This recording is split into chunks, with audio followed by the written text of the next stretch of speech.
Бахшида ба Рузи Президент ва 25-солагии Ичлосияи 16 Шурои Олии Чумхурии Точикистон дар нохияи Восеъ чорабинихои оммави фарханги ва варзиши доир гардиданд. ҷашнвораҳои идона субҳи барвақт бо чорабинии варзишӣ шурӯъ гаштанд. Сипас кормандони ташкилоти муассисаҳои ноҳия Бахшида ба Рузи Президент ва 25-солагии Ичлосияи 16 Шурои Олии Точикистон дар раҳпаймоӣ иштирок намуданд. раҳпаймоӣ аз кӯчаи марказии шаҳрак оғоз ёфта дар он зиёда аз 10 000 сокинон ширкат варзиданд. сокинони ноҳияи Восеъ дар раҳпаймоӣ нишон доданд, ки дар қатори дигар шаҳру ноҳияҳои ҷумҳурӣ барои боз ҳам ободу зебо гардондани ватани азизамон содиқона заҳмат менамоянд. дар ин рӯз Бахшида ба Ичлосияи 16 Шурои Олии Чумхурии Точикистон бо иштироки кормандони ташкилоти муассисаҳо, фаъолон, собиқадорони меҳнат маҷлиси тантанавӣ доир гардид.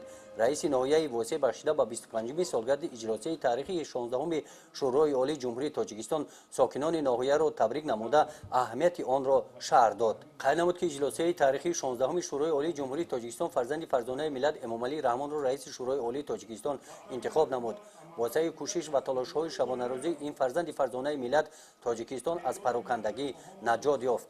дар ин чорабинӣ баромадкунандагон таъкид намуданд, ки дастуру супоришҳои асосгузори сулҳу ваҳдати миллӣ пешвои миллат президенти ҷумҳурии Тоҷикистон муҳтарам Эмомалии Раҳмонро иҷро намуда барои ҳифзи сулҳу субот, ваҳдати миллӣ, ҳимояи дастовардҳои истиқлолият саҳми арзандаи худро мегузоранд. гузориши хоҷа Назриф Худойназар Зуҳуров аз ноҳияи Восеъ барои барномаи иттилооти Навид.